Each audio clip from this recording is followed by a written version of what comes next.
Need to slow down. Put up your hands. I go a bit slower. Okay.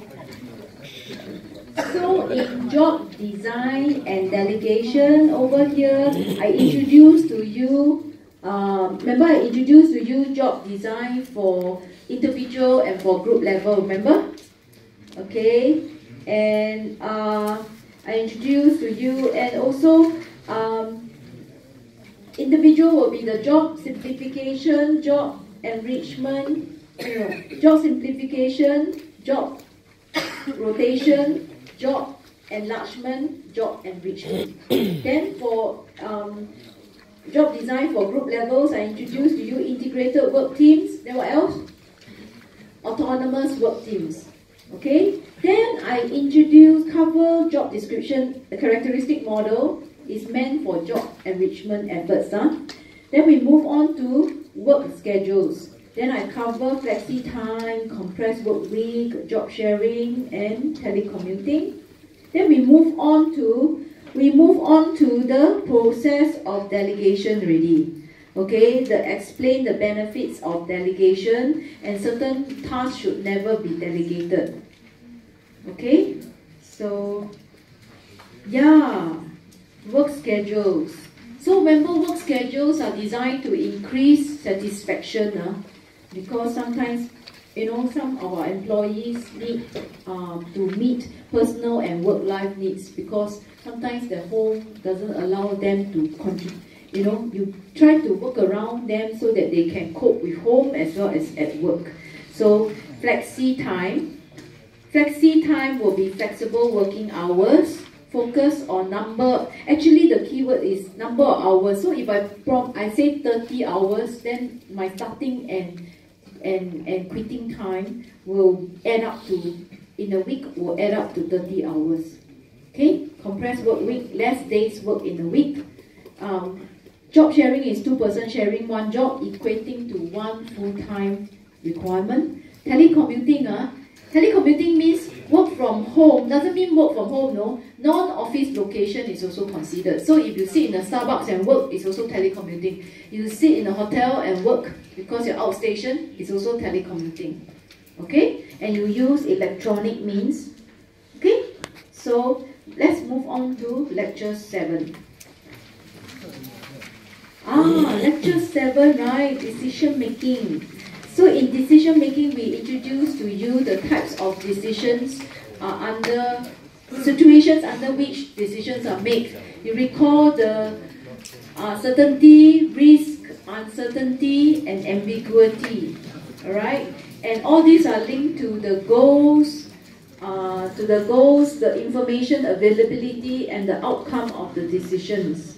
Then we talk about group decision. Remember how sometimes when you do group decision making, it's not good, and there are some disadvantages and disadvantages of group decision making. Okay? Okay. Then we move on. Lecture 8, leading and influencing. So over here, we highlight there's a difference between leading and managing. So in my tutorial, I told you, right? Do you think Lee Kuan Yew is a leader? A lot of them have. Or Lee Kuan Yew is a manager. That causes you to think there's a difference between leading and managing. Most of us are managers because we do planning, POLC. But Lee Kuan Yew, that category, a bit more leader. They direct, they're more visionary. Okay? So, of course, and then in the next set, we cover different leadership styles and the application to different situations. Then in the last one is core skills associated with effective leader will be what you covered in your assignment, leading skills. Yeah, okay, so there are 7 leading skills. Okay, so do you have anything behind this chapter? So this is leadership style. So I have introduced to you 2 extreme leadership styles. One is autocratic. You look at this figure, you know. You look at Mr. Kim Jong-un, you also know. Okay? You look at Trump also like that. I think same. Okay? Autocratic leader, these are, okay, autocratic means I don't need to discuss with my people. I can make the decision. That's why they make decision without lower level consultation. They rely on legitimate reward and coercive power. My power as CEO, autocratic. It's a style, it's not a dictator, it's a style. Some of us, like at home, I'm autocratic leader. Then at work, I may be democratic. At home, I go back, it's like, do I need to discuss with my daughter about what she thinks? I really don't care, man. Autocratic. Okay, leadership style, alright? And the next style is democratic. Democratic, very nice one. They ask you what you think. They rely more on expert power and reference power. They share decision making. Nothing wrong, it's only a style. There's no right and wrong. Okay, it's a leadership style of the manager. Okay, so this is leadership styles. Alright, so we move on to lecture 9. Lecture 9 is fundamentals of controlling. So in this chapter, we cover the importance of control. Why you need control? Why? Reasons we need control. Then I introduce to you scope of control. That means which area can I control? So you have physical resources, my favorite, human resources. Then what else? Information resources and financial resources control. Then after that, then I move on to the levels of control, which is the same: strategic control, tactical control, and operational control. Before I introduce to you control methods: timing control, pre-control, concurrent control, and feedback control. Okay, all right. So how you apply the timing controls to activities in a organization, and you did it in your assignment one. If you choose human resources, all your control methods must be linked to human resources control. So, so we have this, right? There are 4, right? Scope of control, right? Physical resources, human resources, information resources, and financial resources. Which one is my favorite? Yeah, because we're all people, right? So, okay. Alright. Okay. Scopes of control. Oh, okay. Timing controls. You like this, right? The definition is the shortest, right? In the whole book, right? All the notes. You just need to memorize control, controlling. Before, while, after. That's it. People work. That's it. So simple. Okay, you can smile. Close one eye, you can smile. Okay, this is the shortest definition ever. Okay, all right. Timing control, or what you call control methods. Then you have I give you 4 reasons, right? Why controlling is important. Reasons, importance of control. Remember I told you cope with uncertainty. Just remember the top one. Why you cope with uncertainty: detecting irregularities, identifying opportunity, handling complex situation. Okay? Alright? Okay, so we have chapter 10. Chapter 10. Chapter 10, I introduce to you 4 control systems. Okay? You read, you can fall, have nice dreams, bedtime story. Okay, we have financial control system. Remember I tell you about the ugly person, remember? Okay, then SIA, fraud. Then we have budgetary control system, quality control with the 8 dimensions of quality, and also TQM, which is total quality management. Remember TQM, 0 defects. Remember, they cannot allow. Okay, I think our army needs to go through TQM. I think the one they need to review it has to be a whole organization commitment. They have to look into it. We are not saying who is right or wrong. Everyone has to look into it. Inventory control system. I told you different types of inventories: raw materials, work in progress and finished goods. Then we also talk about how you inventory control methods, EOQ, economic order quantity. That means that one you can keep inventories. Just in time, do you keep inventories? No. Zero. See, you remember keyword already. Alright? Okay, so let's move on. Ethics and CSR.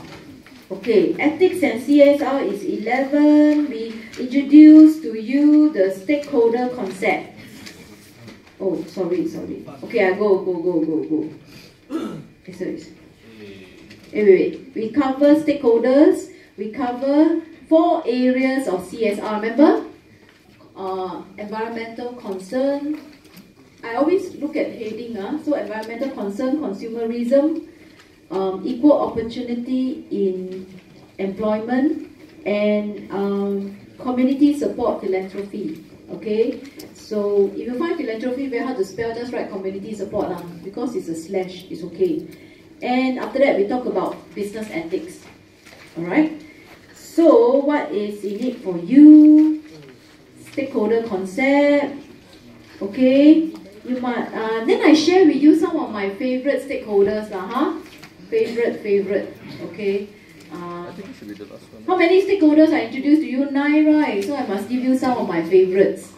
Okay, so employees very important, right? Okay, you hurt your employees, they won't be loyal to you. Okay, then you have suppliers. You don't pay your supplier, they will give you rubbish raw materials. Then you know. Okay, you must maintain relationship.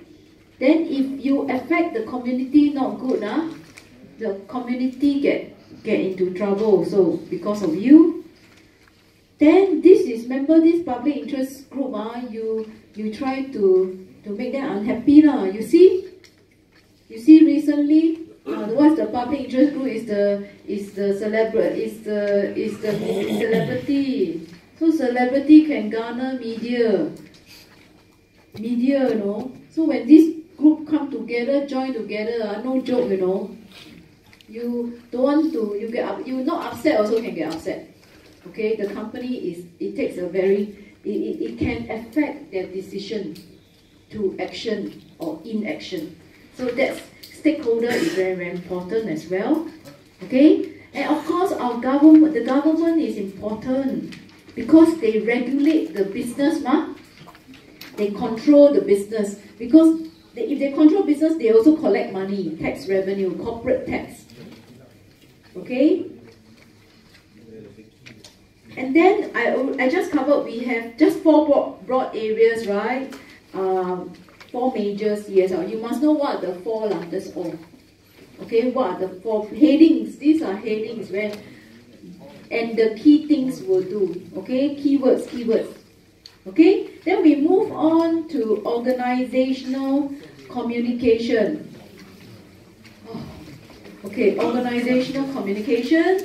Here you can watch the video. It talks about how communication takes place in an organization and how certain communication flow. So we have downward, we have diagonal, we have horizontal communication flow, and we have upward as well. Upward means subordinate tells the boss. Okay, so organizational communication, they also cover cross-cultural communication, how you communicate across different cultures. Okay, so please, the video is still there, it's live all the way up to your exam. I'm not closing. Okay, you can rewind, repeat, do whatever you want. Okay, alright. Then chapter 13, finale. Okay, finale will be international management. Okay, so over here we went through quite a lot tonight. We talk about the external environment of international business. We also cover the reasons why companies want to go international. We cover 5 market entry strategies to enter a foreign market. And we also cover high context and low context culture. When in a when managing international business. Huh? Okay, remember how many reasons are there to go international? Three reasons. So just remember the 3 reasons to go international. It's very logical. Why you want to find cheaper resources? So that's to bring down my cost. Okay, it's very logical. Find cheaper labor.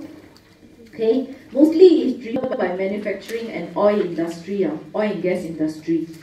And of course, point 2 will be more consumer companies. They want to increase market share, growth. I want to get more revenue. Companies will never say it's enough. I just taste it. No. Then MNCs, big company, is very hungry for business. Very hungry. They are like, what's next? What's next? Okay. And of course, to avoid tariffs, because you go abroad, you produce elsewhere, and you don't have to forever rely on exporting, okay, or be restricted by import quotas levied by the government. Okay. All right, 3 reasons, okay, and 5 market entry strategies. Okay, so just know rough 5 market entry strategy, and then you must know advantage and disadvantage. Just one will do. Just do the one that you can understand. Then it's easy. Okay, license franchising. Okay, and wholly owned, yeah, subsidiaries. So that concludes the revision lecture, and good luck in your exam. But not yet, we still are not done yet. Okay, not done, because I want to show you. I think it's more for the rest of the students, okay, who are not in my tutorial class, how to answer questions. So I actually extract from the practice paper.